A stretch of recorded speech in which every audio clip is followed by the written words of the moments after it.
Open up the door, it's Dave! Who?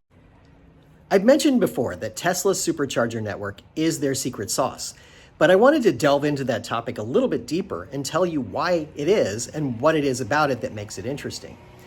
So first of all, if we back up in history and we look at the way Tesla got started, they were creating electric vehicles. Elon Musk worked with a couple of inventors who had created this electric motor that could be used in a car. And they created something that was the Roadster, and they thought it was pretty cool, but they didn't know how to market it. This is a 2008 Tesla Roadster, and it's the other Tesla. Everybody knows the Model S, the 3, the X, the Y, but Tesla's roots go further back to this. This was Tesla's first real car, the ultra-rare Tesla Roadster. And so along comes Elon Musk, and he says, I can help you market this. And they did. They created the Model S car and the Roadster. And those two cars were sold in the marketplace as really interesting sort of vehicles that allowed consumers to get into the electric vehicle game, which is actually kind of cool when you think about it. No one had ever really cracked that nut before. But the problem was, while they created a car that had maybe a 200-mile range on it with a battery that was sufficiently able to handle that, there was no way to charge it other than at home. And that was always the complaint about electric vehicles.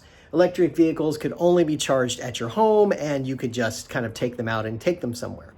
There were a few charging stations here and there, but nothing really significant. So Tesla decided that they had to create some consumer confidence, create a buzz a little bit.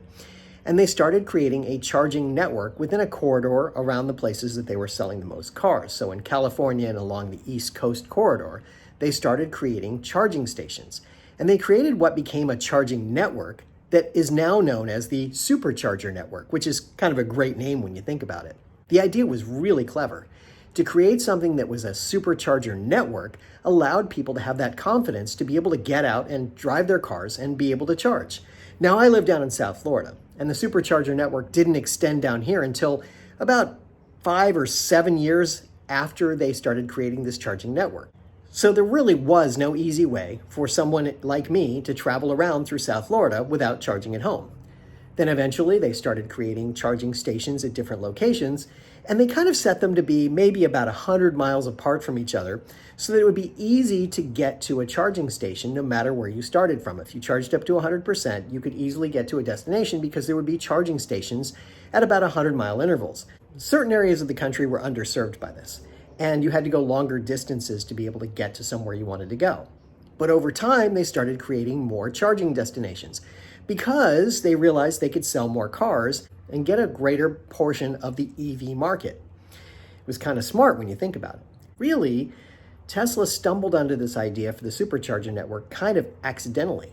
It was one of those things that just happened. You know, you hear about these different stories about a company that's doing X and they create something, and then they need something to fill a niche within their own company, and they create another product. And that product takes off like wildfire, and no one remembers what the original company was doing. The example I'd give you is Slack. Everybody knows what Slack is these days. It's a communications channel that you can communicate with people in different locations. And it's a sort of an instant messaging thing, but it's really cool because it creates a history that you can join into and always see that history. That wasn't the intent of the company. The company was creating video games, software for video games. And they stumbled into this because they needed to be able to communicate with everybody based on what they needed. And they created something that was really amazing. So it's the same thing with Tesla's supercharger. The cars were what they were trying to sell, and the superchargers were just this means of being able to get people engaged. So they would buy the cars and they could charge up along the way. What they started to realize was that this is very profitable. When you look at the annual reports, you realize just how profitable it is. Right now, it's somewhere around $5 billion of their revenue comes from the supercharging network. Give or take, of course.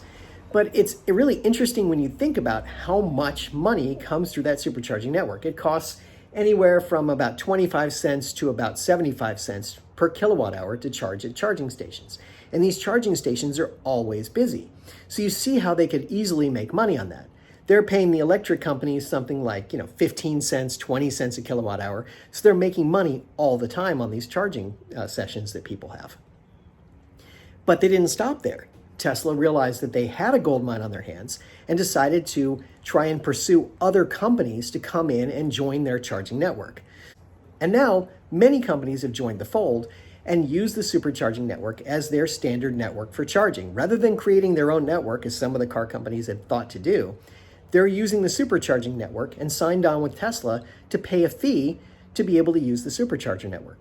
So Tesla realizes that this thing could grow to a maybe $10 billion business, and maybe even 20 billion if you talk to some of these investment banking firms and these stock watchers, that perhaps it could be something even bigger.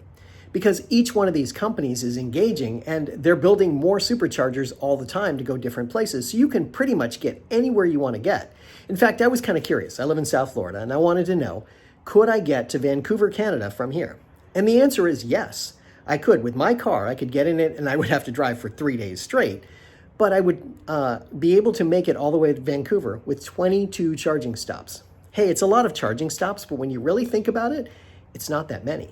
Because I would be able to make a direct route to get to Vancouver from here. I would just have to go up through Florida and out, and then across the central part of the country. Nebraska is the place where I'd have to make the most charging stops because you kind of cut across there. Then you go across and up toward Washington State. And if I'm not mistaken, the number of states I'd pass through is 12. So you get a sense of kind of what it would take me to get to Vancouver from here. And it's amazing and remarkable that I could actually do that. I could take my car, jump in it today, and drive out there. Now, again, it would take me a couple of days. It would basically take me a week to get out there just because I'd have to stop for food and go to the bathroom and even spend the night sometimes. So it's not as simple as just going for 3 days. But if I really wanted to have a road trip adventure, I could do it. It would be possible to do it. So people complain about the fact that there's not places to charge their cars. And sort of they're right. But as you think about the supercharger network, that problem is solved. Now, the other thing that happened was, it used to be that the J1772 adapter, that's the ones you see that are the slow charging types that you see at all these different networks, even like ChargePoint and other companies like that, use the J1772 as their standard.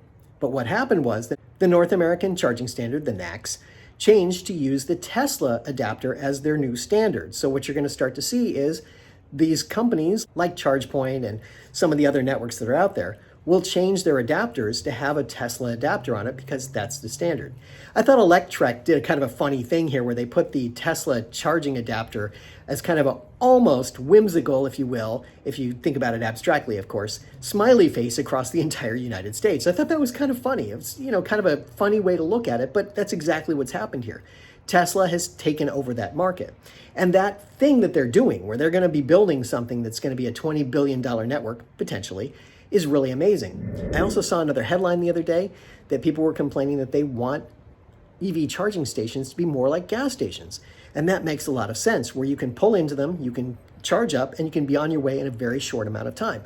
Lots of companies are working on solutions to this problem, and I think we'll get there eventually, but it's going to take longer than it looked like originally.